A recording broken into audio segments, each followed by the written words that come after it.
जैसे कि मैंने बोला था कि मैं निकली हूँ, तो मैं निकली हूँ अपने काम के लिए। तो हाँ, वोडाफ़ोन का बिल मेरा तो सब पोस्टपेड है, प्रीपेड नहीं है। वोडाफ़ोन का बिल बहुत ज़्यादा आ रहा था। कमाती हूँ 10-15 हज़ार, आ जाएगा 4 साढ़े 4-5 हज़ार रुपये।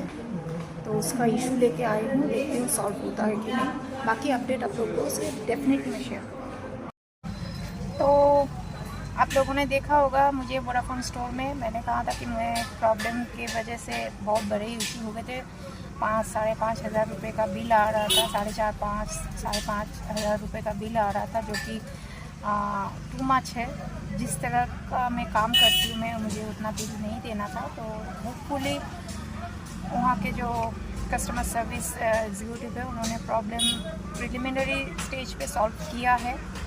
Let's see, I need to see for one cycle, one billing cycle to see that what happens। क्योंकि बहुत लोग मुझ पे हंसते हैं कि आप वोडाफ़ोन, अच्छा आप तुमको वो पग वाला कुत्ता पसंद है, ये वो। जी नहीं, ऐसी बात नहीं है। मैं ऑल ऑफ अ सडन ये वोडाफ़ोन का जो मेरा नंबर है बहुत सालों से है, 24-25 सालों से है। तो अचानक से इसके साथ बहुत कुछ कनेक्टेड रहता है। तो यही और इसका जो सर्विस सेंटर है मेरे घर के बगल है। तो ये सबको मद्देनज़र रखते हुए मैंने अभी तक चेंज नहीं किया। एयरटेल का जो कनेक्शन, मैंने एयरटेल में गई थी एक दिन। एयरटेल का जो रेंटल है, एयरटेल का जो प्लान है बहुत कॉस्टली है। तो मैं एयरटेल में नहीं जाना चाहती। और अगर नेटवर्क की इशू की बात करें तो क्या वोडाफ़ोन, क्या जियो, क्या एयरटेल, मेरे घर के वहाँ 99% लोगों का जियो है। लेकिन वो उन लोगों को भी सभी के पास आईफोन भी है, मेरे पास नहीं है। मुझे आईफोन पसंद नहीं है। तो वो लोग भी अगर बात करना हो, अपने पर्सनल बात करें, या छत पे जाके बात करते हैं या सड़क में आके बात करते हैं, अपने घर में जाके नहीं बात करते। क्योंकि इतना ज़्यादा फ्लैट से वहाँ, हाई राइज बिल्डिंग से इतना ज़्यादा, तो नेटवर्क इशू वहाँ हो गए। तो जब एयरटेल में भी हो रहा है, जियो में भी हो रहा है, तो वोडाफ़ोन में फिर से पोर्टेबिलिटी, फिर से ये करना मुझे कुछ ठीक नहीं लगा। तो इसलिए मैंने सोचा कि नहीं, जैसा है जैसा चल रहा है चलते हैं। तो बात की बात देखेंगे।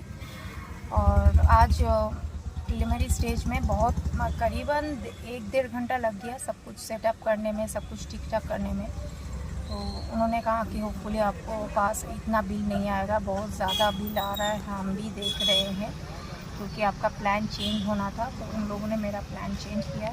और कैश कट पे मैंने कभी भी कैश कट पे बिलीव नहीं किया। मैं कभी कैश कट में जाती भी नहीं, मुझे बहुत डर सा लगता है कैश कट। एक टाइम पे मैंने माँ को सिर्फ करवा दिया था, जब माँ का फ़ोन नंबर था, मेरा माँ थी, क्योंकि बिलिंग का माँ को कोई ज़रूरत नहीं थी। माँ को किसी को कॉल करना तो सिवाय मुझे और तो किसी को कॉल नहीं करती थी। तो और उनका एयरटेल था, उनका एयरटेल कनेक्शन आज भी मेरे पास है, एज अ मेमोरी में आता सिम है मेरे पास। मैंने उसको कभी कभी मैं उसको रिन्यूअल कर देती हूँ, लेकिन हर वक्त नहीं, क्योंकि इतना सारा नंबर लेके मैं करूँगी क्या।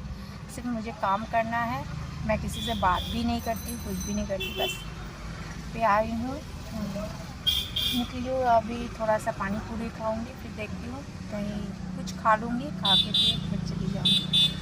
ओके, फिर यही था कि मैं प्रिपेयर क्यों हो रही थी, कहीं जाने के लिए नहीं। मैंने कहा ही था कि ऑफिशियल है, and it is obviously official, क्योंकि डाटा प्लान्स ठीक नहीं रहेगा। और एक बैलेंसिंग होता है ना, मेरा जो इनकम है उससे ज़्यादा मेरा अगर एक्सपेंसेस हो जाता है, तो उस बिज़नेस में रहने का कोई मतलब नहीं रहता।